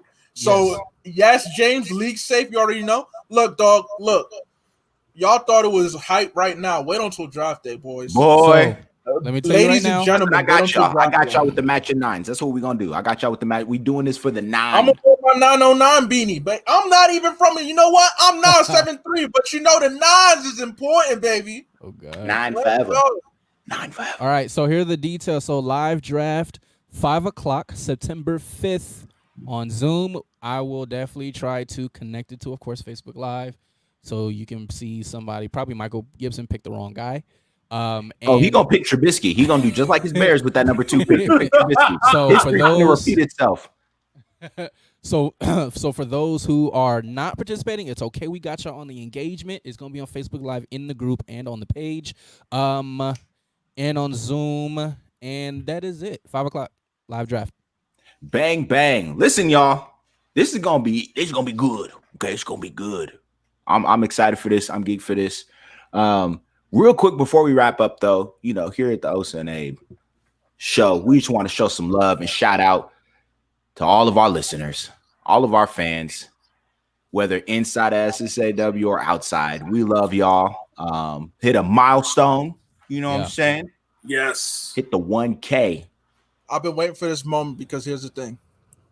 All you people, can't you see? Can't you see? Come on. How your love's affecting our reality. Every time we're down, What they gotta do with can make anything? it right. man. What? That makes you larger than life. I sing that song to say because it's to the fans that we're able to do what we do. You've been with us since the beginning. We've rebranded. We went on hiatus. We've been changing up stuff. We've had issues. We've had highs. We had lows. And y'all stuck out with us, and we appreciate For real. y'all. For real. Like, it's the fans that make us good. And I got to show off my Backstreet Boy love. You know what it is. Y'all are larger than life. Thank you to the fans. Yo, Thank you for we in here. supporting us. For those who don't know, this podcast also is streamed, but the podcast is released on Apple and Spotify. So it's important that so if you don't want to released see our faces, you can also just listen to our on voices. Thursdays. Every Thursday, please listen to the pod and share the pod every Thursday. Every Thursday. And y'all. Oh, go ahead. Also another thing, I just want to say, we have some great, beautiful stuff that's in the works in the future, in terms of special guests, in terms of content, in terms of, some fun items that you'll see further down the line. But we're excited. This is great. Shout out to all the people that have supported us. I gotta give a big shout out to JC No Hundreds.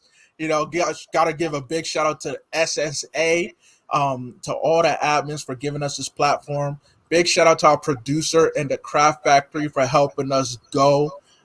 Big shout out to my colleagues. Big shout out to the fans. Hey, yo, Amber, I see you. Shout out to you. I appreciate you. Just mad love to everyone who's ever tuned in, who's ever shared, who's ever just spoke about us, whoever gave us comments, critiques, whatever. Even the negative comments, yo, shout out to all y'all, because y'all helped us get better, And I'm gonna stop before I start to. Yeah, you sound like a war show right now. Blessed to be. It's about to be a BSB concert. Listen, okay. Backstreet's back. All right. Yeah, shout out to all of y'all. Really appreciate it. Really appreciate what you love, your support, all of it. Appreciate y'all listening to our antics, okay? But just know, the best is for sure yet to come. And as we wrap up this episode, I just want to point back to something, and it's part of the reason why we do what we do, okay? And that's to leave a legacy, all right? I'm sure you can relate to this. We're first generation in this country. Family came over here and built something, and we're building on that in our personal lives. And this is just a part of that story. And it's our opportunity to welcome y'all into our story and our lens on the world. So know this, y'all. Legends leave legacies. All right. Don't look at where you're at right now. Think, oh man, I don't know if I can contribute anything. Leave that legacy. Okay. Leave that legacy for somebody to build on. And start building now. All right. This world is not going to change by us freaking out over who, I say week in and week out, over who's sitting in the Oval Office. Be the one to leave the legacy and build it in your community, because that's where it starts. It starts in your home, starts in your neighborhood, starts in your community, and spread that. Spread that.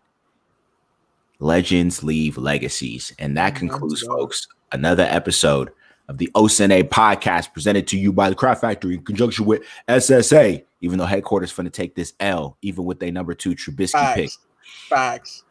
As soon as I heard that Gibson was on the team, I was like, oh, let me relax. CJ, he said, let me fall back. Listen, as soon as I heard they had the number 2 pick, I thought about Gibson, I said, I know. They got the number 2 pick, and he complaining. Yo, you know what? I ain't stressed. Yeah, CJ, both of whatever. them. CJ be the man to run it. So y'all, if you're listening on an Apple Podcast or Spotify, we appreciate y'all. We love y'all. If you watch YouTube, catching the replay, appreciate you. Share it, guys. Share this. Leave a comment, subscribe, all the good things. Yep. Love y'all. But as is our custom, y'all already know, one thing, 2 words. Get that in your brain. Omo Naija. Get out of here, man.